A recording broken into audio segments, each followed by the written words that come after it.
এই বন্ধ লেখে আহারে পাগলা আর তো লাগতে পারে না, ঘুমিয়ে পড়েছে। নবীর মহাব্বতের শান লিখে তিনি ঘুমিয়ে পড়েছে। ঘুমের মধ্যে আমার নবী দিদার দিয়া বলে, পাগলা রে কি লেখো? আরে পাগলা কি লেখো, কি লেখো? ইয়া রাসূলুল্লাহ, ইয়া হাবিবাল্লাহ, আমি নাতি রাসূল সাল্লাল্লাহু আলাইহি ওয়াসাল্লাম লিখিতেছি। কি লেখো ইয়া রাসূলুল্লাহ? বালাগাল উলা বিকামালিহি কাশাফাত দুজা বিজামালিহি হাসানাতু জামিউ খাসালিহি। এরপরে কি হবে নবী গো, নবী গো, নবী গো, এরপরে কি হবে আমি তো বুঝতেছি না। বলে, ওরে পাগলা তুমি লেখো সাল্লু আলাইহি ওয়া আলিহি। সুবহানাল্লাহ বলবেন না? কে কোন জায়গায় কি করতেছেন? কে ঘরের মধ্যে ঘুমিয়ে আছেন? কে দোকানপাটে চার মজলিসে বসে আছেন? কে নর্তকীর ভিতরে কম্বলের ভিতরে আরাম আরাম করতেছেন? কে কন্টনা শীতের ভিতরে এই শাহমিরপুর স্কুল প্রাঙ্গণে, মাঠ প্রাঙ্গণে বসে বসে নবীর মহাব্বতে চোখের পানি ফেলানোর জন্য বসে রয়েছেন? আমার নবী বলেন, আমি নবীজি মদিনা থেকে সব কিছুই দেখি। কোথায় কি করে রে বান্দা? নবীর উম্মত কোথায় কি করে? আমার মদিনাওয়ালা মদিনা আনোয়ার থেকে সব কিছুই দেখতে পায়। চিৎকার মেরে বলেন আল্লাহু আকবার। ওয়া নবী সাল্লাল্লাহু আলাইহি ওয়াসাল্লাম, ইন্নাল্লাহা যাওয়ালিয়াল আরদা ফারাইতু মাশারিকাহা ওয়া মাগারিবাহা। পৃথিবীর পূর্ব প্রান্ত থেকে পশ্চিম প্রান্তে কি হয়? আমার নবীজি মদিনার আনোয়ারে বসে বসে শুয়ে শুয়ে আল্লাহ রাব্বুল আলামিন হাতের তালুতে সব কিছু তুলে ধরেছেন, যার জন্য ওখান থেকে সব কিছু দেখতে পায়। চিৎকার মেরে বলেন আল্লাহু আকবার। শুধু কি মদিনা থেকে দেখতে পায় রে ভাই? ইমামদারের নিশানা, ইমামদারের বিশ্বাস হলো একবার যদি নবীর মহাব্বতে চোখের পানি ফেলা কাঁদতে পারেন গো, আবার আপনার নবী, আবার আপনার নবী আপনার ওই ভাঙ্গা ঘরের ভিতরে হাজির হইয়া যাবে। আরে প্রেম যদি শিখবি রে মন, তোরা প্রেম যদি করবি রে মন, সব ছেড়ে চল মদিনায় আমার প্রেমের রাসূল জি দেশে ঘুমায়। আমার মায়ার নবী দেশে ঘুমায়। তোরা দেখলে সবই পাগল হবি রে, দেখলে সবই পাগল হবি, কাঁদিবি বসে নীরবে। আমার দয়াল নবী দেশে ঘুমায়। আমার মায়ার নবী দেশে ঘুমায়। নবীর আশিক হলে কিরা তোদের কানটা লাগায় শুনে, নবীর পাগল হলে কি লাভ?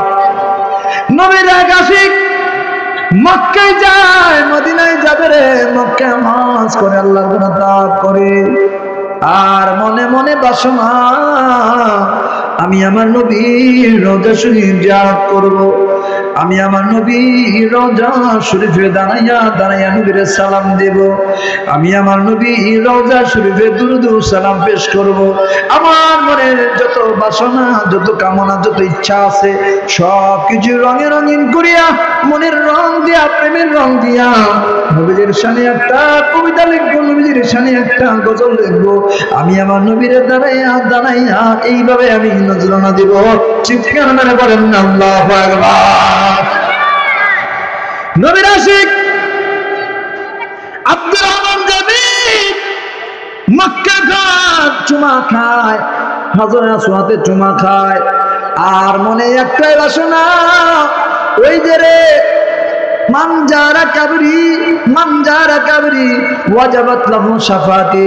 মনের মধ্যে একটাই মাত্র চিন্তা, আমার নবী বলেছেন যেই ব্যক্তি শুধুমাত্র কেবলমাত্র আমি নবীর রওজা শরীফ জিয়ারত করার উদ্দেশ্যে আসে রে, ওই লোকটার জন্য আমি নবীজির শাফায়াত, আমি নবীজির সুপারিশ ওয়াজিব হয়ে যায়।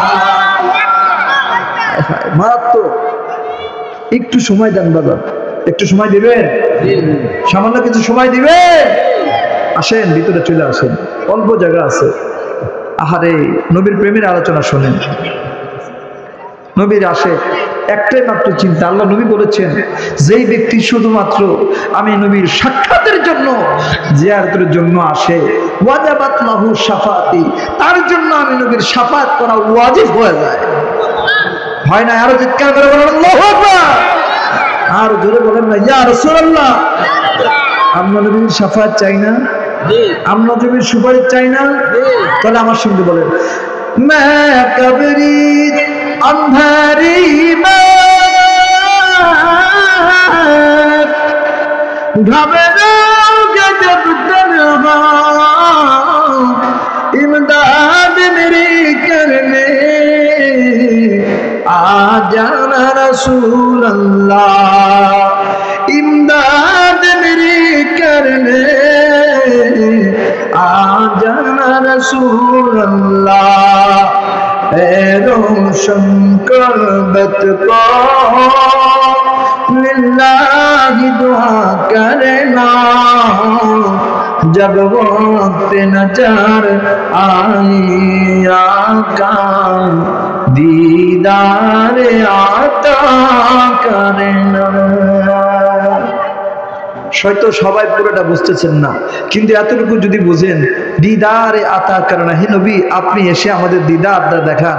কবরের মধ্যে যদি একবার নবী আপনি আসেন, আমার আর কিচ্ছু লাগবে না। কবরের মধ্যে যদি একবার বলছেন নবীরে যাও, জবাবে নবী বলে আমার উম্মত আমার দিয়ে দাও। আপনারা বলবেন তো আপনাদের জগবরে আমি দেখতে চাই, আমাদের আর কোনো ভয় আছে?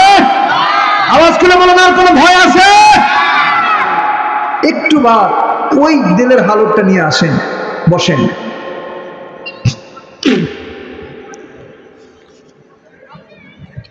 নবীর আশিক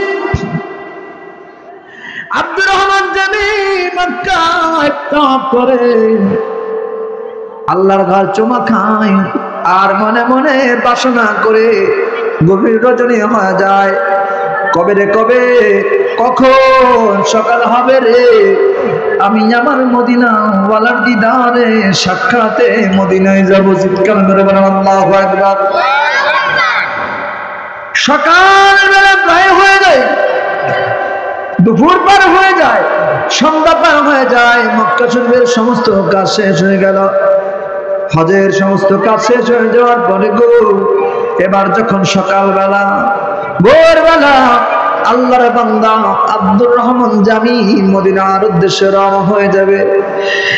আরে মক্কার গভর্নরে কে যেন স্বপ্ন বলে যায়, মেরে গভর্নর আব্দুর রহমান জানি কোন মতে যেন এ বছর মদিনায় না আসতে পারে। চিৎকার মেরে বলেন আল্লাহু আকবার। হাই হাই, নবীর আসে তার নিয়তটা হচ্ছে মদিনায় যাবে, আর স্বপ্নে যোগে নবীজি আয়েশা মক্কার গভর্নরে বলতেছে, মক্কার গভর্নর শোন, এবছর যেন আব্দুর রহমান জানি কোন মতে মদিনা শরীফে না আসে। আহার জোর করিয়া বুঝতে গেলে তার ঘটে মরণ জ্বালা, কেউ বুঝিতে পারে না রে আল্লাহ তাআলার খেলা, ওই আমার দয়াল আল্লাহর খেলা। প্রেমের খেলা শুরু হয়ে গেছে। শোনেন, আমি আমার আলোচনায় ঢুকতেছি। আব্দুর রহমান জানি সকালবেলা রওনা হয়ে যান। এদিকে মক্কার গভর্নর তাড়াতাড়ি করে ঘুম থেকে উঠে বলে, তোমরা কে আছো রে, কোথায় আছো? দেখো বণিকদের ভিতরে, এই কাফেলার ভিতরে আব্দুর রহমান জানি নামে কোন লোকটা আছে, এই লোকটারে তোমরা আটকায় ফেলো, বাকি সবাই যেন মদিনায় যায়, আব্দুর রহমান যেন না যায়। চিৎকার মেরে বলেন আল্লাহু আকবার। আব্দুর রহমান জানি সবাই যাইতেছে, উনি ওই কাফেলার মধ্যে যাইতেছে। যখন ওই গভর্নরের পক্ষ থেকে হুকুম করা হলো, এই কাফেলার মধ্যে আব্দুর রহমান জামিকে হাত ধরে বলে, হ্যাঁ আমি, বলে আপনি এদিকে আসেন, আপনি ব্যতীত সবাই এবছর মদিনায় যেতে পারবে, আপনি এবছর যেতে পারবেন না। আব্দুর রহমান জামি বলে, কেন যেতে পারবো না? আমার অপরাধটা কি বলেন গো হুজুর? বলে, কোনো কথা হবে না, আপনার এবছর মদিনায় যাওয়া চলবে না, চলবে না। আব্দুর রহমান জামি বলে, আমি আমার নবীর প্রেমের মহব্বতের আশিক, আমি আমার নবীর দিদার ছাড়া থাকতে পারবো না, নবীর সাক্ষাৎ ছাড়া থাকতে পারবো না। তোমরা আমরা যতভাবে বাধা দাও, আমি তো যাবো যাবো মদিনায় যাবো। জোরে জোরে বলেন না সুবহানাল্লাহ। আর আমার সঙ্গে বলেন, যাবো আমি সোনার মদিনা, না না গো যাবো আমি। আরো জবাব ছেড়ে, ওই আমার মনে জল্পনা কল্পনা, নবী যাবো আমি। নবীরে দেখার আশায়, নবীরে দেখার আশায়, নবীরে পাওয়ার আশায় তেলটা ছেড়ে দেন। নবী আমাদের দেখতেছেন, ফারাইতু মাশারিকাহা ওয়া মাগারিবাহা, কোথায় কি হয় সব নবী দেখতেছে। গঠন যদি নাও পারেন গুনাইবেন, মনের খবর আমার নবী জানে কি জানে না। আমার কোন নবী বুঝে কি বোঝে না? আসেন গুনগুনায় বলবেন, না না না না, পারবেন না? পারবেন না? আহা যাবো আমি সোনার মদিনা, না না গো যাবো আমি। ওই আমার মনে জল্পনা কল্পনা, নবী যাবো আমি, না গো যাবো আমি, না না না গো যাবো আমি। মনটায় আমার অনেক খুশি, আব্দুর রহমান জামির মনে অনেক খুশি। আরে মনটায় আমার অনেক খুশি, নবীজিকে ভালোবাসি। মনটায় আমার অনেক, নবীজিকে ভালোবেসে তৃপ্তি মেটে না, বলেন ভালোবেসে, আরো করে, আহা ভালোবেসে তৃপ্তি মেটে আনা, না গো যাবো আমি সোনার মদিনা, না গো যাবো আমি। ওই আমার মনে জল্পনা কল্পনা, নবী যাবো আমি, না না না গো যাবো আমি সোনার মদিনা। আহা নবীর প্রেমে এত জাদু, ডাকিলে মনে হয় মধু, নবীর নামে এত ডাকিলে মন, এই মধু কোথাও মিলে না, বলেন এই মধু কোথাও মিলে না, না গো যাবো আমি, না না গো যাবো আমি। ওই আমার মনে জল্পনা কল্পনা, নবী যাবো আমি, না না গো যাবো আমি।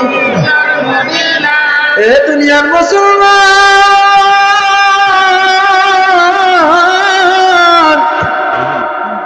গভীর ভাবে শুনিয়া নেন, নবীর আশিক আব্দুর রহমান জামি কান্না করে, হুজুর আমার কি এমন অপরাধ, কি এমন অপরাধ, কেন আমি মদিনায় যাইতে পারবো না? আমার মনে সাথ, আমার মনে ইচ্ছা রে, আমি আমার মদিনা আমার দিদারে যাব, সাক্ষাতে যাব। চিৎকার মানে বলেন আল্লাহু আকবার। কোন কথা হবে না, কোন কনসিডার হবে না, কোন জবাবদিহিতা হবে না। যেটা বলি শোনো, তোমার যাওয়া চলবে না, মানে যাওয়া চলবে না। এই তোমরা আসো, তোমরা সবাই আসো। এভাবে সমস্ত সৈন্যদেরকে ডাক দেওয়া হলো। শোনো গো, এই ছেলেটা আব্দুর রহমান জামি যে কোনো মতে মদিনা যাইতে পারে, তোমরা কি করো, তার একটা কামরার মধ্যে, একটা গৃহের মধ্যে, ঘরের মধ্যে বন্দি করে রাখো, যাতে করে রে ও কোনো মতে বছর মদিনায় না যাইতে পারে। কামরার মধ্যে বন্দি করে রেখেছে। রাতের বেলা আব্দুর রহমান জামি মন তো আর মানে না যাবে সোনার মদিনা। এত মনে ভালোবাসা নিয়া, প্রেমের রং দিয়া, নবীর মহব্বতে শান রেখেছে, নবীর শুনাইবে।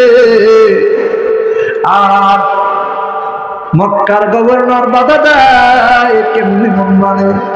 রাতের বেলা গভীর রজনী, সবাই যখন ঘুমিয়ে আছে, আব্দুর রহমান জামি জানালা ভাঙ্গা জানালা দিয়া সবার চক্ষু আড়ালে মদিনার দিকে রওনা হয়ে যায়। হয় না আরো জোরে? স্বপ্নের মধ্যে আমার নবী, আপনার নবী, মায়ার নবী, প্রেমের কি খেলা রে? বলতেছে গভর্নর, কি করলি রে, কি করলি?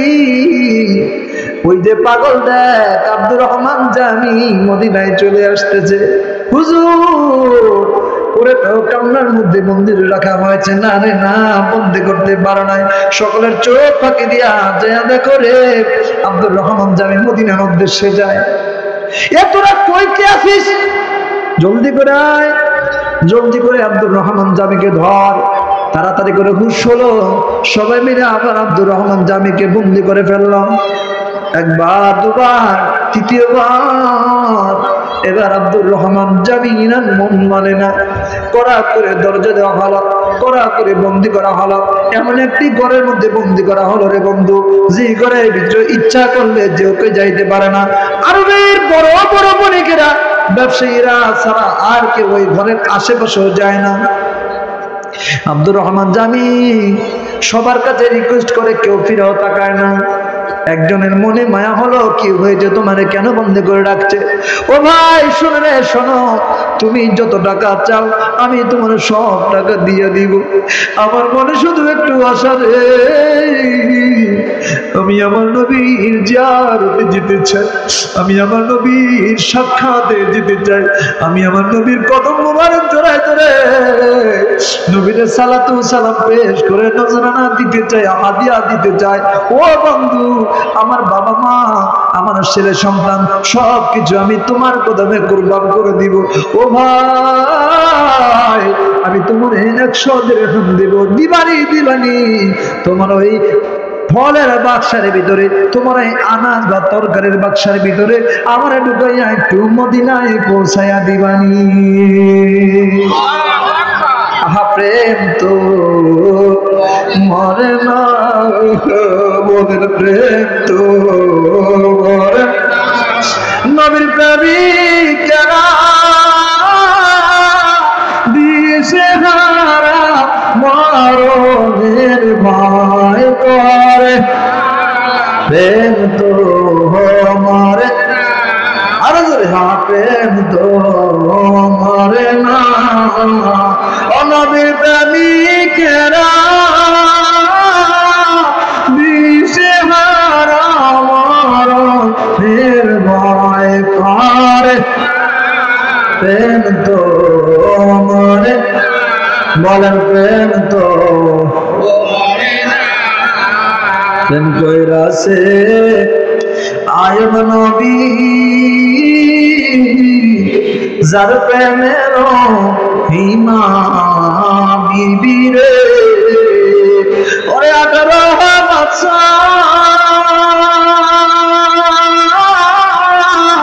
কান্দ মনে মনে, 18 বছর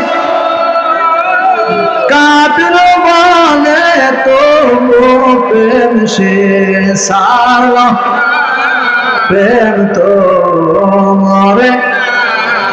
আহা প্রেম তো মরে। নবীর প্রেমিকেরা দিশে হারা মরণের ভয় করে না, প্রেম তো। নবীর প্রেমিক আব্দুর রহমান জানি কাঁদতে, ইয়া রাসূলুল্লাহ, মার নবী গো, দয়া করে গো, আমার একটা সুযোগ করিয়া দেন। আপনার কদম মুবারকে দিদার দিতে চায়, আপনার কদম মুবারকে সাক্ষাতে আমাকে ধন্য করতে চায়। নবী, নবী গো, দয়া করিয়া মা করি আমার ব্যবস্থা করিয়া দেন। এইভাবে মনে মনে আকুতি করে। আর বণিককে বলে, ভাই বণিক, কেউ জানবে না, কাউকে বলা হবে না, তোমার আমি 100 দিরহাম দিব, কেউ বুঝতেও পারবে না। এই বণিক চিন্তা করলো, আহারে নবীর পাগল, নবীর আসে কি এমন অন্যায় করেছে, এই লোকটারে কেন বন্দি করে রেখেছে? ভাই তোমার টাকার দরকার নাই, আমি তোমারে এমনিতেই পৌঁছাই দিব। হায় হায়, এখনো নবীর পাগল আছে না নাই? নবীর কথা শোনা মাত্র চোখ দিয়ে টল টল করে পানি বের হয়ে যায়, আছে না নাই? নবীর মহব্বতের কথা শুনলে, আহলে বায়াতের মহব্বতের কথা শুনলে চোখে পানি ধরে রাখতে পারেন, আছে না নাই? আর কিছু লোক আমাদেরকে বলে আমরা বেশি নবী নবী করি। আহারে, নবী বুঝে যান, যদি নবী না বুঝে যান সব শেষ, সব শেষ। আমল করবেন নাই, রোজা করবেন নাই, হজ করবেন নাই, যাকাত দিবেন নাই, কিচ্ছু বলতে কিচ্ছু নাই যদি আপনার নবী না থাকে। নবী দিয়ে সব, নবীর ভালোবাসা দিয়ে সব। আমার ভাই আমি শুনতেছিলাম, বলতেছিল লা ইউমিনু আহাদুকুম হাত্তা আকুনা আহাব্বা ইলাইহি মিন ওয়ালিদিহি ওয়া ওয়ালাদিহি ওয়ান নাসি আজমাইন। সব কিছুর মূল হচ্ছে নবী। আপনার ছেলে সন্তান, স্ত্রী, পুত্র, ধন সম্পদ, টাকা পয়সা, নিজের জানের চাইতেও যদি নবীরে বেশি ভালোবাসতে না পারেন, লা ইউমিন, মুমিন হতে পারবেন না। কিসের আমল নিয়ে আপনার? নামাজ পড়েন, নবীরে ভালোবাসেন, নবীরে ভালোবাসা নামাজ পড়ে, ওই নামাজে আপনার আল্লাহ মেরাজের মতো সাক্ষাৎ দিয়ে দিবে। রোজা করেন, নবীরে ভালোবাসেন, ওই রোজার ভিতরে আল্লাহ তাকওয়া দিবে, ধৈর্যধারী হিসেবে আপনাকে সর্বোচ্চ মাকাম দান করবে। যাকাত দেন, নবীরে ভালোবাসা দেন, ওই যাকাতটা পরকালে আপনার জন্য বিশাল সম্পদ হিসেবে আল্লাহর দরবারে ফরিয়াদ করবে। আল্লাহু আকবার। নামাজ পড়েন, রোজা করেন, হজ দেন, হজ করেন, যাকাত দেন, যাহা কিছু করেন না, সব কিছুর ভিতরে শুধুমাত্র একটু নবীর প্রেম ভালোবাসাটা রাখতে পারেন, সব সাকসেস, সব কি। এই জন্য খুবই আফসোস করে বলতেছিল, মাগাজে কোরা রুহে মা জানে দিন, মাগাজে কোরা রুহে মা জানে দিন, হাসতে হবে রহমাতুল লিল আলামিন। কোরআনের মাগজে বলো, মাগজে কোরা, কোরআনের মাগজে বলো, রুহে মা, ইমানের রূহের ইমান বলো, হাসতে হবে রহমাতুল লিল আলামিন। সব কিছুর মূল, সব কিছুর মূল হাসতে হবে রহমাতুল লিল আলামিন। আমার নবীর ভালোবাসা, নবীর ভালোবাসা, নবীর ভালোবাসা, জোরে বলেন আল্লাহু আকবার। নবী লাগবে কবরে, নবী লাগবে হাসরে, নবী লাগবে পুলসিরাতে, নবী লাগবে মেহশরে। নবী ছাড়া উপায় নাই বাজার, নবী ছাড়া উপায় নাই, নবী ছাড়া উপায় নাই। আপনি জবাব করলেন মান রব্বুকা, রব্বি আল্লাহ, মান দীনুকা, দীনুল ইসলাম। কিন্তু নবী যদি না চিনে যান, নবী যদি না বুঝে যান, সর্বনাশ, সর্বনাশ। আপনার দুইটা প্রশ্নের জবাবে কোনো ফায়দা আসবে না। চিৎকার করে বলেন ঠিক না বেঠিক? আর যদি আপনি নবীরে বুঝে যেতে পারেন, নবীর ভালোবাসা অন্তরে পয়দা করে যেতে পারেন, নবীর আশেক হইতে করতে পারেন গো, আপনার প্রশ্নের কোনো জবাব অ্যানসার করতে হবে না। নবী বলবে, নবী বলবে, নবী বলবে, আমার আশিক রে, আমার পাগল রে, আমারে দিয়া দাও। হায় হায়, কত ভাগ্যবান। নবী নিজে আসবে, এশহাদ, নবী সাক্ষী দিবে, ও আমার উম্মত। আর কোন টেনশন আছে? জোরে কম তো। বুখারী এবং মুসলিম, বুখারী এবং মুসলিম, সিয়াসিত্তার সবচেয়ে বড় দুইখানা কিতাব বুখারী এবং মুসলিম। বাকি চারখানা কিতাবের ভিতরে প্রশ্ন আসছে তিনটা, মার রব্বুকা, ওমা দীনুকা, ওমান নাবিয়্যুকা, এই তিনটা প্রশ্ন। কিন্তু বুখারী এবং মুসলিম সমস্ত গবেষণা করে দেখছে কোনো প্রশ্ন নয়, কোনো প্রশ্ন নয়। আগের দুইটা কোনো প্রশ্নই নয়। আগের দুইটা হচ্ছে আপনাকে মান নির্ণয়, যে আপনি কি ইসলাম গ্রুপে ছিলেন কি ছিলেন না, এইটা কোনো প্রশ্ন নয়। এটা হচ্ছে আপনার মান নির্ণয়। যারা ইসলাম গ্রুপে ছিল না তাদের হিসাবে ভিন্ন, যারা দিনের উপরে ছিল না তাদের হিসাবে ভিন্ন, যারা এক আল্লাহকে মেনেছে তাদের হিসাবে এক, যারা এক আল্লাহকে এক হিসেবে মানে নাই তাদের হিসাবে ভিন্ন। কিন্তু প্রশ্ন হবে এরপরে, মা তাতাকুনতু ফি হাক্কি হাযা রাজুল, তোমার সামনে যেই লোকটাকে দেখতেছো, তোমার সামনে তাকে দেখানো হচ্ছে, এই লোকটা সম্পর্কে তোমার ধারণাটা কি, তোমার বিশ্বাসটা কি? আপনি যদি মনে করেন এই লোকটা তো আমার মতোই সাধারণ, সর্বনাশ, সর্বনাশ হয়ে যাবে। আর যদি আপনি মনে করেন এই লোকটা আপনার নবী, এই লোকটা আমার নবী, আখির নবী রাহমাতুল লিল আলামিন, আল্লাহু আকবার। আপনার আমার কোনো চিন্তা নাই, আপনার বলতে হবে না উনি আমার নবী, আমার নবী বলবে আমার উম্মতকে আমারে দিয়া দাও। আমল করতে হবে, নবীর মহব্বতে কাঁদতে হবে, আশিক হতে হবে। আব্দুর রহমান জামির মতো কাঁদতেছে, কাঁদতেছে। বুখারী মুসলিমে বলছে একটাই প্রশ্ন, একটাই মাত্র প্রশ্ন, নবী নিয়া। আমাদের বাংলাদেশে শুধু নয়, পৃথিবীর যেই জায়গায় যান সমস্যা এক জায়গায়। যখন আমরা লা ইলাহা ইল্লাল্লাহ পড়ি সমস্যা হয় না। প্রত্যেকটা ধর্মের আপনি একা একা জিজ্ঞাসা করবেন আপনার ধর্মে যে আপনি 12 জনকে শিরিক করেন বা 12 জনকে পূজা করেন, ইয়া করেন, এটা করেন, লাগান, আপনি বলেন তো সৃষ্টিকর্তা কয়জন? সবাই দেখবেন বলবেন সৃষ্টিকর্তা একজন। আমার কথা বুঝতে পারছেন আপনারা? সৃষ্টিকর্তা কয়জন? সবাই বলবে একজন, কেউ ডিভাইডেড হবে না। কিন্তু তাদের সমস্যা কোন জায়গায়? তারা বলবে আসমান বানাইছে একজন, জমিন বানাইছে একজন, অমুক তমুক বানাইছে একজন, মানে একটা মেসাল দিবে তারা। কিন্তু যখন আপনি বলবেন সব কিছুর সৃষ্টিকর্তা বলেন যে একজন, মেনে নিবে, হ্যাঁ ঠিকই। আপনারা বলেন আল্লাহ, আমরা বলি ভগবান, আমরা বলি ঈশ্বর, মানে এক এক জায়গায় এক এক নাম, এরকম ভাবে তারা আমাদেরকে বুঝাবে। তার মানে বোঝা গেল আল্লাহ নিয়ে কোনো ঝামেলা নাই। ঝামেলা আসবে যখন মুহাম্মাদুর, তখনই তো সমস্যা আসবে। আল্লাহ নবী আমাদেরকে বুঝাইলো যে আল্লাহ কয়জন, জোরে বলে আল্লাহ কয়জন, আল্লাহ কয়জন, ওইটা হচ্ছে তাওহীদ। রিসালাত কি? আমি নবী। সুবহানাল্লাহ বলেন না।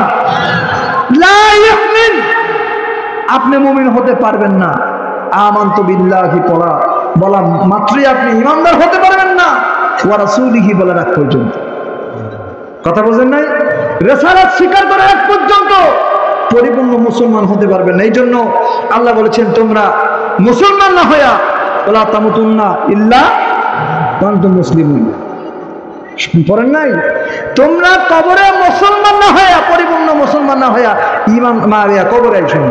হায় হায় হায়, এই কথা বলার কারণ কি? মুমিনদেরকে, ইয়া আইয়ুহাল্লাযীনা আমানু, মুমিনদেরকে ডাক দিয়ে বলতেছেন তোমরা পরিপূর্ণ মুসলমান না হয়ে কবরে আসতেছ না। এর ভিতরে রহস্য আছে না? জোরে বলেন আছে না নাই? আছে। এই রহস্যটা হলো হুব্বে রাসূল, আশিকে রাসূল, নবীর ভালোবাসা। নবীর ভালোবাসায় হচ্ছে ঈমান, নবীর ভালোবাসায় হচ্ছে ঈমান। এই জন্যই তো আল্লাহ নবীর পবিত্র হাদিস মোবারক দ্বারা এটা প্রমাণ করেছে, লা ইউমিন, আপনি ইমানদারি হতে পারবেন না, মুমিন হতে পারবেন না হাত্তা আকুনা, ততক্ষণ পর্যন্ত যতক্ষণ পর্যন্ত সব কিছুর চাইতে আমি নবীর ভালোবাসা তোমার অন্তরে বেশি না থাকবে। তার মানে বুঝতে পারছেন ওই আয়াতের সাথে এই হাদিস শরীফের সাথে মিল আছে না নাই? আপনাদের কষ্ট লাগতেছে? আমি আলোচনার শুরুতে আছি, এখনো মেন আলোচনায় যাইনি। আপনার কষ্ট লাগতেছে বেশি?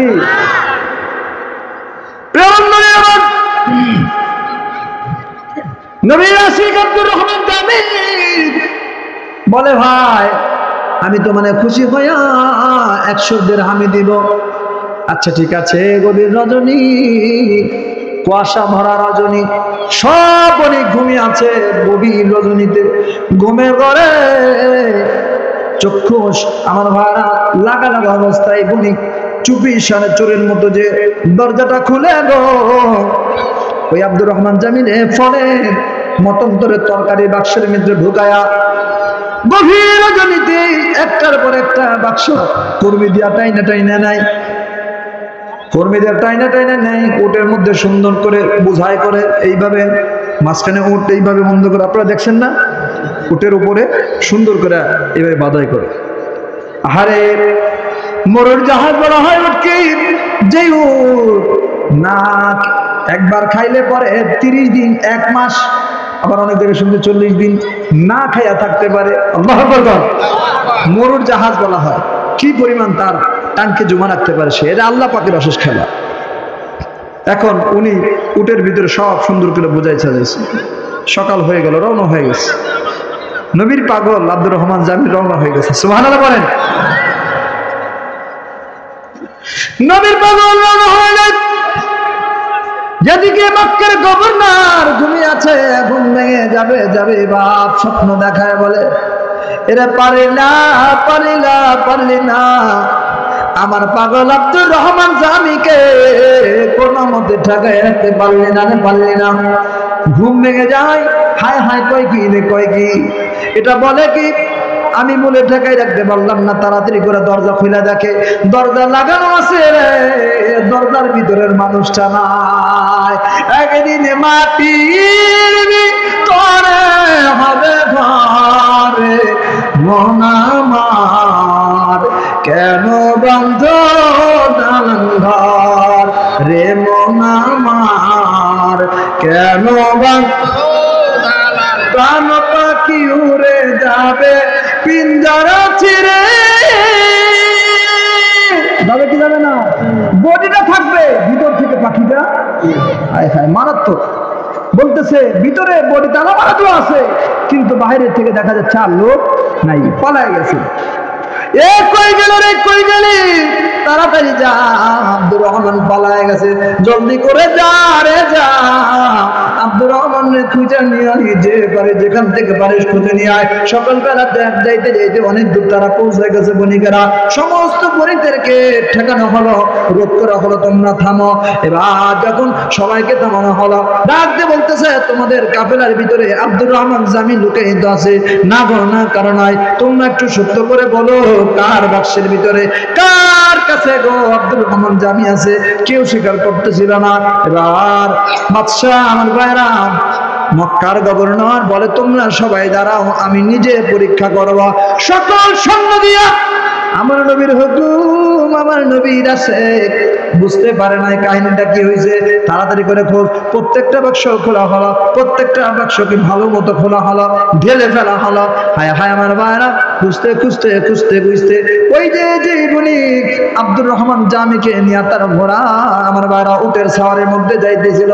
যাইতে যাইতে তার যখন বাক্সের মধ্যে খোলা হলো রে, দেখা গেল ওই বাক্সের ভিতরে আব্দুর রহমান জামি চুপি সুরি কাঁদতেছে আর বলতেছে, ইয়া রাসূলুল্লাহ, ইয়া হাবিবাল্লাহ, ইয়া রাসূলুল্লাহ,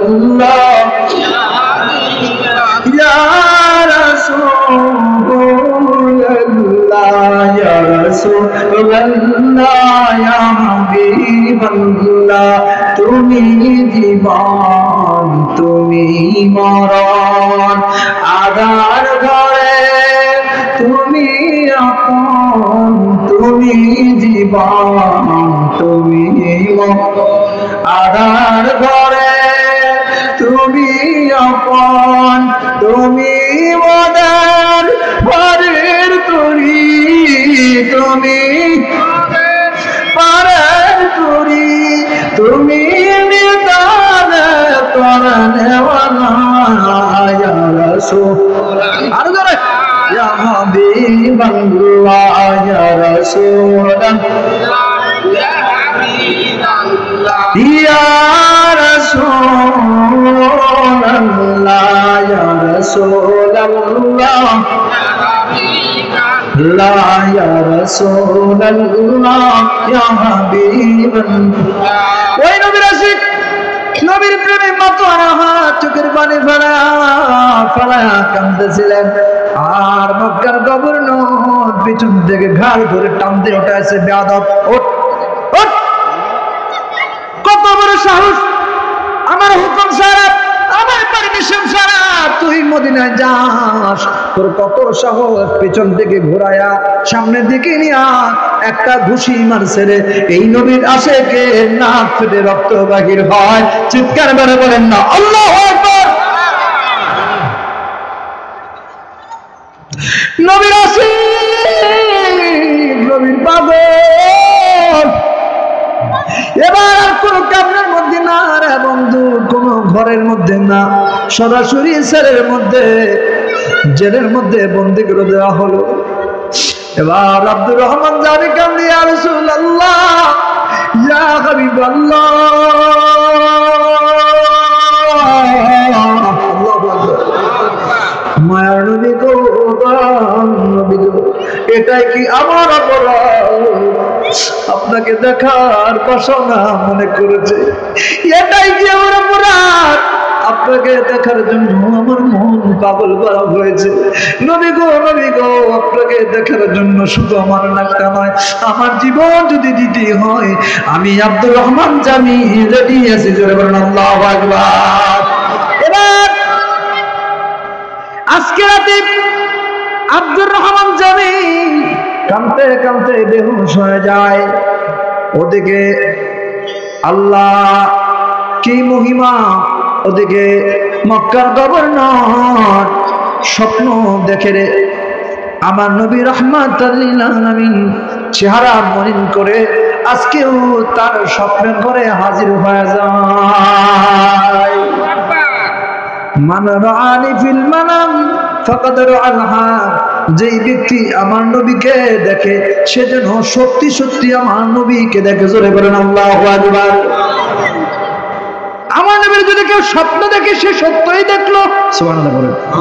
নবী এবার রাগান্বিত চেহারা বেজার রাগান্বিত চেহারায় এসে প্রথমেই ধমক দেয়, এই কখনো তোমাকে কে ঘুষি মারতে বলেছে? আমার পাগল জামির গায়ে কে হাত দিতে বলেছে? কে এত সাহস দিয়েছে? ঘুমের ভিতরে ঘামাইতেছে মক্কার গভর্নর। ইয়া রাসূলুল্লাহ, ইয়া হাবিবাল্লাহ, আব্দুর রহমান জাবির বারবার যেতে চেয়েছে, বাধা দিই, তারপরও ঠেকে না, তারপরও মানে না। ইয়া রাসূলুল্লাহ, বারবার যাওয়ার কারণে সহ্য করতে পারি নাই, নবীকে বুঝতে পারি নাই। আব্দুর রহমান জামি যেতে চায়, কেন ইয়া রাসূলুল্লাহ আপনি বাধা প্রদান করতেছেন? আহারে তুমি কি জানো না আমার এই বাজার আমার আসে আজকে 3 দিন যাব তেমন একটা আশিকি এমন একটা কবিতা রচনা করেছে রে।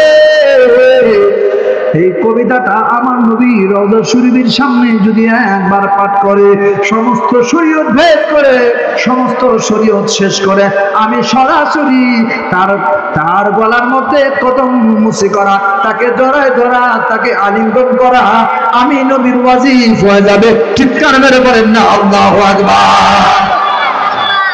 হায় হায়, এমন পাগল এই শানটা যদি একবার মদিনায় বলে, আমার শরীয়ত টাঙ্গাইয়া ওর সঙ্গে দেখা করা ওয়াজিব হয়ে যাইত। সুবহানাল্লাহ বলেন। আর আমরা কেমন আশিক হইলাম, কেমন আশিক হলাম। নবীর প্রেমিক হওয়ার পরে, নবীর দলের উম্মত দাবি করার পরেও কিভাবে আমরা নবীর আহলাবাদকে শাহাদাত করে দিলাম। যে ব্যাপারে আমার নবী বলেছে আল হাসান ওয়াল হুসাইন মিন্নি। সুবহানাল্লাহ বলেন। হাসান এবং হুসাইন সে আমার, আমি তার। সুবহানাল্লাহ বলেন। আল হাসান ওয়াল হুসাইন সাইয়্যিদা শাবাবিল জান্নাহ। হাসান এবং হুসাইন যুবকদের, জান্নাতি যুবকদের সরদার। কোন সুবহানাল্লাহ। সেই হাসান রাদিয়াল্লাহু তাআলা কে বিষ প্রয়োগে হত্যা করা হলো। কেমন উম্মত আমরা। ইমাম হোসেন রাদিয়াল্লাহু তাআলা কে বারবার কুফা থেকে আমন্ত্রণ করা হচ্ছিল, আসেন আপনার জন্য কুফাবাসী পাগল। সমস্ত বড় বড় সাহাবী, সালমান ফারসি রাদিয়াল্লাহু তাআলা যিনাকে আল্লাহ পাক 250 বছর হায়াত দান করেছেন, জোরে বলেন আমিন। 250 বছর হায়াত দান করেছিলেন। নবীর প্রেমের আলোচনা, আহলে বায়তের আলোচনা, একটু বসেন। উনি বলতেছিলেন, হোসেন রে, আমি আমার সূক্ষ্ম জ্ঞানে দেখতেছি চিঠির রংটা অনেক ভালো, কিন্তু এর ভাষাটা বেশি ভালো না। তুমি কুফায় যাও না, তুমি কুফায় যাও না। কুফার মানুষের আচরণ ভালো না। কুফার মানুষের জবান কথা বলে একভাবে, আর তাদের তরবারির আঘাত চলে আর একভাবে। তুমি মনে করে দেখো তোমার বাবাকে তারা কিভাবে ধোঁকা দিয়েছিল। হযরত আলী রাদিয়াল্লাহু তাআলা সাহেবকেও কারবালায় ঠিক একইভাবে দাওয়াত দিয়েছিলেন। কিন্তু আলী কাল্লাল্লাহু ওয়াজহাহু, আলী রাদিয়াল্লাহু তাআলা উনি ছিলেন শের তরবারি, আমার নবীজির শের, যার জন্য উনার কৌশলের সাথে, উনার শক্তির সাথে পেরে উঠেছিল না, ওনাকে আটকে ফেলছিল। কিন্তু ওনার শক্তির কাছে ওই সামান্য কয়েক হাজার শক্তি টিকতে পারে না, মুহূর্তের ভিতরে সব ধরাশয় হয়ে গেছিল। এবং তার সৈন্যদূতরা সবাইকে বন্দী করেছিল, পরক্ষণে বলেছিল তোমরা যে কাজটা করলা এই কাজটা ঠিক করলা না, তোমাদের উপর অচিরেই গজব আসতেছে। আলী রাদিয়াল্লাহু তাআলা বরদোয়া করেছিলেন, কিন্তু ইচ্ছা করলে তাদেরকে শেষ করে দিতে পারতেন, কিন্তু আল্লাহ নবীর হুকুম ছিল না। ঠিক 61 হিজরির পরে আবার সেই নির্মম সেই ঘটনাটা ঘটে গেল। কপালে দাগ, কপালে কিসের দাগ? সেজদার দাগ। কিসের দাগ? সেজদার দাগ। আমাদের সমাজে অনেকে আছে নামাজ পড়তে সেজদা দাগ হয়ে যায়। আবার অনেকে আছে 5 ওয়াক্ত নামাজ পড়ে, নামাজের পর সুন্নত নফল, এমনকি তাহাজ্জুদ নামাজ পড়ে, আছে না নাই?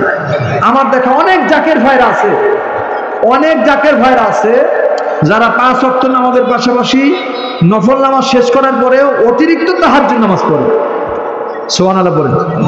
দুই একজন নামাজ পড়লো না, সেই জন্য আপনি বিশ্ব ওলি খাজা ফরিদপুরকে গালি দেওয়ার ক্ষমতা রাখেন না, রাখেন না। কেউ যদি সারসিনা যায়, সারসিনা থেকে এসে, আমার কথাটা সিরিয়াসলি নেবেন না, একটা মেসাল, কেউ যদি সারসিনা যায়, সারসিনা থেকে এসে দাড়ি কেটে ফেলে, এই জন্য কি সারসিনা পীর সাহেব হুজুরের আপনি গালি দিবেন? ওনার মুখে দাড়ি আছে না নাই? ওনার সুন্নত আছে না নাই? উনি নামাজ পড়ে কি পড়ে না? অবশ্যই পড়ে। অতএব সারসিনা যাওয়ার কারণে ওখান থেকে আসার পর দাড়ি ফেলাই দিলে এই দোষটা তো সারসিনা পীর সাহেব হুজুরের না। কেউ যদি চরমনায় যায়, চরমনা থেকে এসে ফলের ব্যবসা ধরলো, কিসের ব্যবসা? জোরে বলেন, কিসের ব্যবসা? ফলের ব্যবসা ধরলো। আগে অত্যন্ত ভালো ছিল, মাপে কম দিত না। আমার এটা আবারও বললাম, এটা কিন্তু মেসাল, মাপে কম দিত না, কিন্তু এবার এসে মাপে কম দেওয়া শুরু করলো। এই জন্য কি আপনি চরমনায় পীর সাহেবকে গালি দিবেন? গালি দিতে পারেন? কখনোই পারবেন না। কেউ যদি তাবলিগে যায়, তাবলিগ থেকে আসার পর বোর সাথে খারাপ ব্যবহার শুরু করে, বাবা মার খেদমত না করে, আমি আমার কথাটা বলি, তাবলিগে গেলে মানুষ ভালোই হবে, আটরশি গেলে মানুষ ইমানদারি হবে, সারসিনা গেলে মানুষ পরহেজগারই হবে, চরমনায় গেলে মানুষ নামাজই হবে। কিন্তু আমি এটা মেসালের জন্য বলতেছি, কেউ যদি তাবলিগে যায় বোর সাথে খারাপ আচরণ শুরু করে, মাকে মারাধর শুরু করে, এই দোষটা কি তাবলিগওয়ালাদের দিতে পারবেন? না, বরং ওখান থেকে শিক্ষা দেওয়া হয় কিভাবে আদব অনুযায়ী চলা যায়। ঠিক না ঠিক?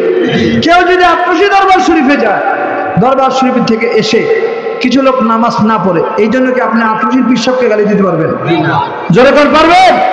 বরং আটরশি পীর সাহেব হুজুর এমন একজন মানুষ, যিনি 40 বছর এরাইপুরে দরবার শরীফে দীর্ঘ 30 বছরের কাজ করার পর উনি যখন ওনার হুশ হয়েছে, যখন থেকে উনি বায়াত গ্রহণ করেছে, তখন থেকে উনি কেবলাদান হুজুর কোনোদিন 5 ওয়াক্ত নামাজ তো কাজা করেনি নাই, বরং তাহাজ্জুদের ওয়াক্ত উঠাও ওনার কাজা নাই। জোরে বলেন সুবহানাল্লাহ। এখন এই লোকটা দরবারে যায় যদি 2-1 মানুষ নামাজ না পড়ে, এই জন্য কি আপনার সমস্ত লোককে গালি দিতে পারেন? বাজার জোরে বলেন, গালি দিতে পারবেন? এলাকায় সংগঠন হচ্ছে, আমাকে চঞ্চল ভাই বলতেছিল, মাঝে মাঝে মানুষের মনে হেদায়েতের বার্তা তারা দিচ্ছে সবাই। একটা সময় মানুষ খুব খারাপ ছিল, আস্তে আস্তে মানুষ সবাই নাম আমলের দিকে ধাবিত হচ্ছে, ভালো হচ্ছে। এটা ভালো না খারাপ? সংগঠনটা ভালো না তাহলে খারাপ? এখন এই সংগঠনটা করার পরেও যদি কেউ ভালো না হয়, উল্টা ফিরে আরো খারাপ হয়, তাহলে কি আপনি সংগঠনকে দায়ী দিতে পারবেন? আপনি একজনের জন্য সবাই তো খারাপ না। কথা বলা ঠিক না ঠিক? একটু করা হয়ে যাইতেছে না? আমি বুঝার জন্য এটা যাচ্ছি, সবাই খারাপ না। কারবালার বড় ইতিহাস, বড় লম্বা ইতিহাস। ইতিহাস 2-4 মিনিটের না, 2-4 ঘন্টার না, লম্বা আলোচনা রে।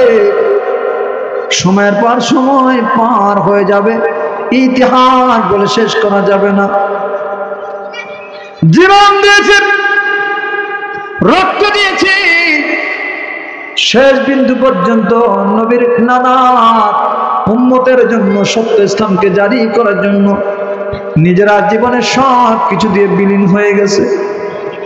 বারবার চিঠি আসতেছিল, কোন জায়গায় আসে 3000, কোন জায়গায় আসে 1200, কোন জায়গায় আছে 40,000-এর মতো চিঠি আসে।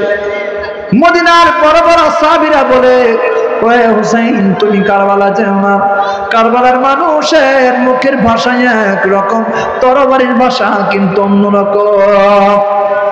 ইমাম হুসাইন রাদিয়াল্লাহু তাআলা বললেন, ও আমার সাথীরা, সঙ্গীরা, নানারা, ও আমার নানার উম্মতেরা, সাহাবীরা, শুনে নাও, আমি কারো কথা শুনবো না, আমি আমার নানার এজাজত নিয়ে, পারমিশন নিয়ে, আমার নানা কি বলে রে, এটা শুনে আমি কারবালার উদ্দেশ্যে রওনা হয়ে যাব। এবার রাতের বেলায় নবী রাহমাতুল লিল আলামিনের রওজা মুবারক জিয়ারত করতেছে। ইয়া রাসূলুল্লাহ, ইয়া হাবিবাল্লাহ, উনজুর আলানা ইয়া রাহমাতুল লিল আলামিন। ও নানাজি, ওবার মানুষ বড় অসহায়, বড় নির্দয়, তারা আমাদের চায়, আমি কি করব?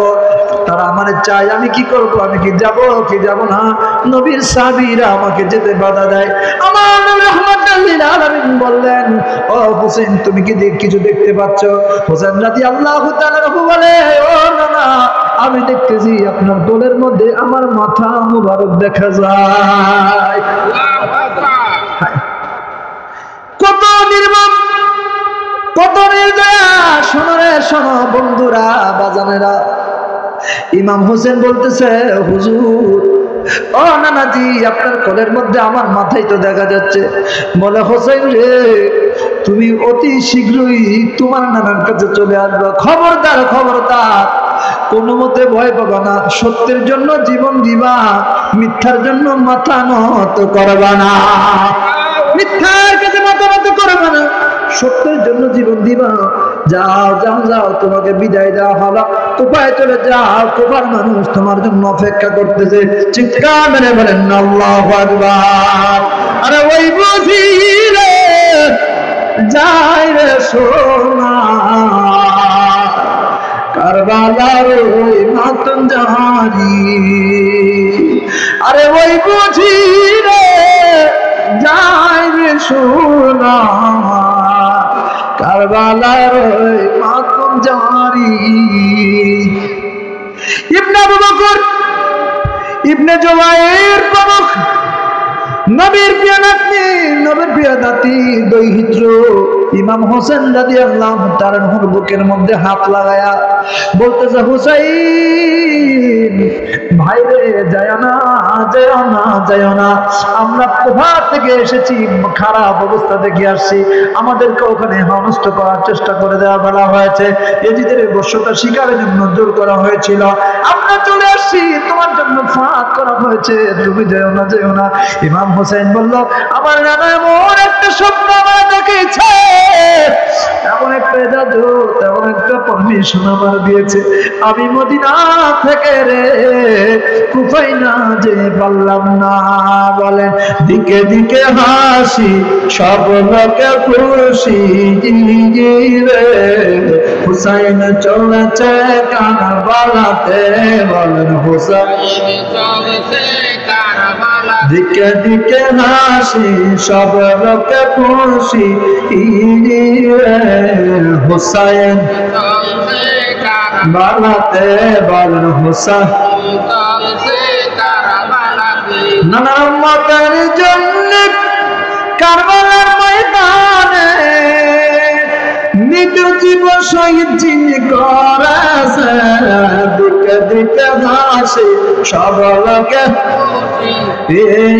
রে, হুসাইন চলেছে কারবালাতে। বলেন, হুসাইন চলেছে কারবালাতে। এ দুনিয়ার মুসলমান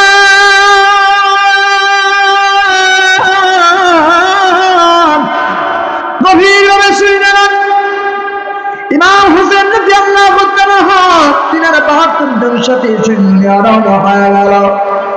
মদিনা থেকে রওনা হয়ে যা সিরিয়া হয়ে যাইতে হয়। এবার যাইতে যাইতে যাইতে যাইতে এমন একটা স্থানে পৌঁছে গেল, গোড়ার পা মাটির মধ্যে দেবে যাচ্ছিল। চতুর্দিক থেকে হায় হায় হায় হায় রব শব্দ শুনতেছিল রে। ইমাম হোসেন রাদিয়াল্লাহু তাআলার সাথে সঙ্গীরা বলতেছে, ও নানার উম্মত, নানা দুই ক্ষেত্রে ইমাম হোসেন সাহেব, বুঝতে পারলাম না আমাদের সকলের গোড়ার পা কেন মাটির মধ্যে দেবে যাচ্ছে, চতুর্দিকে কেমন যেন রব রব হায় হায় রহাজ হোসেন রব রব রব রব শব্দ শোনা যাচ্ছে। ইমাম হোসেন রাদিয়াল্লাহু তাআলা সাথীদেরকে বলো, শুনে নাও শুনে নাও, তোমরা টেনশন করো না, তোমরা চিন্তা করো না, আমার নানা আজ থেকে প্রায় 40 বছর পূর্বে আমাকে বলে দিয়েছে, হুসাইন যেই জায়গায় তোমার ঘোড়ার পা মাটির মধ্যে দেবে যাবে, যেই জায়গায় তোমার ঘোড়ার পা মাটির মধ্যে দেবে যাবে, গাছে কদ্রমাত্র কল ব্যতীত রক্ত বাগির হবে, অজস্র রক্ত প্রবাহিত হতে থাকবে। যেই জায়গার চতুর্দিক থেকে একটা আওয়াজ হতে থাকবে, হায় হুসাইন রাফরাফ, হায় হুসাইন রাফরাফ, এরকম একটা আওয়াজ শুনতে পাবা। ও হুসাইন বুঝতে পারবা ওই জায়গাটার নাম হলো কারবালা, কারবালা, কারবালা। চিৎকার মেরে বলেন না আল্লাহু আকবার। সংক্ষিপ্ত করে দিচ্ছি, বড় লম্বা গাছের মধ্যে কোপ দেয়, রক্ত প্রবাহিত হয়। ইমাম হোসেন সবাইকে সাহস দেয়, শুনি আল্লাহ আমার সাথীরা, এটা অবশ্যই কনফার্ম, এইটাই সেই জায়গা। আমরা কুফায় না যাইয়া কারবালা এসে পৌঁছে গেছি, সাথীরা এখানে তাবু গাঁথতে হবে।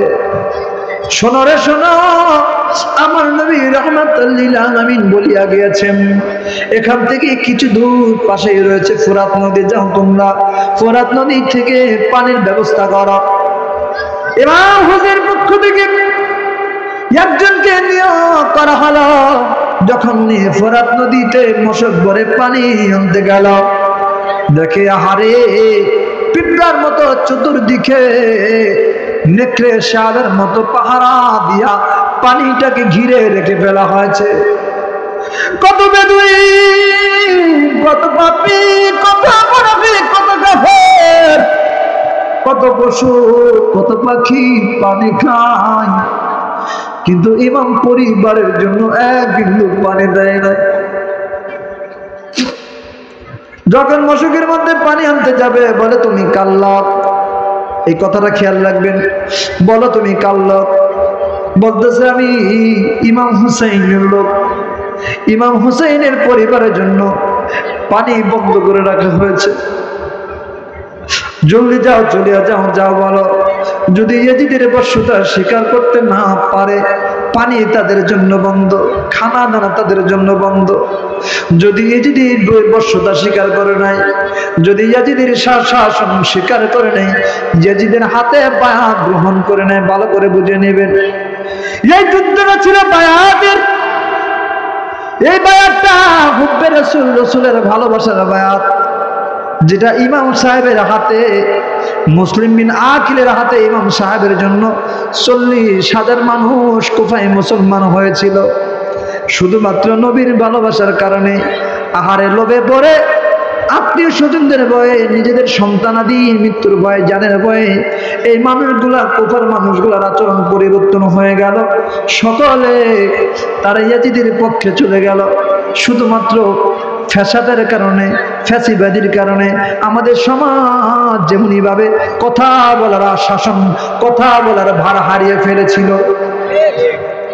আমরা কোনো কথা বলতে পারতাম না, সত্য একটা কথা বলতে গেলে অ্যাটাক আসতো, ঠিক না বেঠিক? আরে মানুষ যখন অনেকদিন ক্ষমতার মধ্যে থাকে, তখন তার পাওয়ার শয়তানে পরিণত হয়ে যায়। মানুষ যখন অনেক ক্ষমতা লোভী হয়ে যায়, অনেক উপরের র্যাঙ্কে চলে যায় বাজান, তখন তাকে শয়তানে নাড়ায়, বিভিন্ন ভাবে প্ররোচনা দিতে থাকে। আর এই জন্য শাসন পরিবর্তন হলে পরে ওই দেশে সিস্টেমটা, ভারসাম্যটা ঠিক থাকে। কথা বুঝতে পারছেন? একদিন না, 2 দিন নয়, প্রায় 20টা বছর আমিরে মুআবিয়া শাসন ক্ষমতায় থাকার কারণে চুপে হয়েছিল, রে আপনার ক্ষমতার পরে আমার ভাই হুসাইনকে ক্ষমতা আপনি দিবেন। কিন্তু আহারে ওয়াদা ভঙ্গ করে নিজের সন্তানকে শাসন ক্ষমতা উঠাইয়া ইয়াজিদের বর্ষতা শিকারের জন্য সকলকে জোর করা হলো, ক্ষমতার জন্য সকলকে চাপ দেওয়া হলো। কুফার মানুষগুলা ছিল বড় লোভী, বড় ভীতু, যার হাতে ক্ষমতা তাকে বড় ভয় পাইত। এই জন্য তারা সকলে হোসেনের মাত্র 72 জন সৈনিক থেকে তারা সরে গেল। ইয়াজিদের বিশাল সাম্রাজ্য, আর ইয়াজিদের একজন দুশ্চরিত্র ভাই, ওই ভাইকে পরিচয় দেওয়ার ওয়াদা নিয়া আমার ভাইরা পরিচয় দিবে, এই ওয়াদায় তারা 2 জনে একত্রিত হয়ে গেল। ইবনে জিয়াদ, এটা হলো দুশ্চরিত্র, তার মায়ের অবৈধ সন্তান, বলে তুমি যদি আমার বাবার পরিচয় দাও ইয়াজিদ, তাহলে পরে আমি তোমার এই যুদ্ধের মধ্যে আমি তোমার সহযোগিতা করব। ইয়াজিদ বলল ঠিক আছে, এমন সুযোগ দিয়ে তো পাইছি, যা তোরে আমি পরিচয় দিব, তুই আমার ভাই মুআবিয়ার সন্তান, তুই আমার ভাই মুআবিয়ার সন্তান, শুধুমাত্র এই কাফেলা যাতে ধ্বংস হয়ে যায়, নির্বংশ হয়ে যায়, আমারে তুই সাহায্য করবি। যেরকম না, নাউযুবিল্লাহ। এই জন্য কোরআনুল কারীমের মধ্যে আল্লাহ পাক ঘোষণা করে দিয়েছেন স্পষ্টভাবে যে সমস্ত মুনাফিকরা বন্ধু। মুনাফিকরা কি বন্ধু? মুনাফিকরা কখনোই কাফেরের বন্ধু হতে পারে না, কাফের কখনো মুনাফিকের বন্ধু হতে পারে না। কথা বুঝতে পারছেন? কার হুকুম? জোরে বলেন, কার হুকুম? সূরা মুনাফিক পড়েন মিয়া, সূরা মুমিন পড়েন। মুমিনের বন্ধুকে দেখেন, মুনাফিকের বন্ধুকে দেখেন, স্পষ্ট পাবেন। আমি ব্যাখ্যার ভিতরে যাচ্ছি না বাজান, অনেক লম্বা আলোচনা, এই জন্য আপনারা আর কিছুক্ষণ কথা বললে কষ্ট পাবেন, আর কিছুক্ষণ কথা বললে কষ্ট পাবেন। কারা কারা কষ্ট পাবেন হাত তুলে দেখান তো। কষ্ট পাবেন? হ্যাঁ, লালমনিরহাটে আলোচনা করছি, একটু কথা বলে নি, শোনেন, অ্যাটেনশন নেওয়ার জন্য। লালমনিরহাট 1 ঘন্টা কথা বলছি। 1 ঘন্টা কথা বলার পর বললাম, ভাই আর অল্প কিছু সময় আলোচনার সময় দেওয়া যাবে? সবাই বললো জি ভাই যাবে। আমি বললাম, আপনি আর কিছুক্ষণ সময় কি আমারে দিবেন? হ্যাঁ দিবেন। কারা কারা দিবেন না? অনেকে হাত তুলছে। ঠিক না ঠিক ভাই? অনেকে হাত তুলছে। তো আমি আবার তাদেরকে মহব্বত করে বললাম, বুঝছি আপনারা অত্যন্ত জোশে, ভালোবাসার মহব্বতে যে আমি আপনার সাথে আছি, ওই জোশে হাত তুলছে, ঠিক না? এখন যারা হাত তুলেন নাই তারা বলবে মৌলানা সাহেব, যারা হাত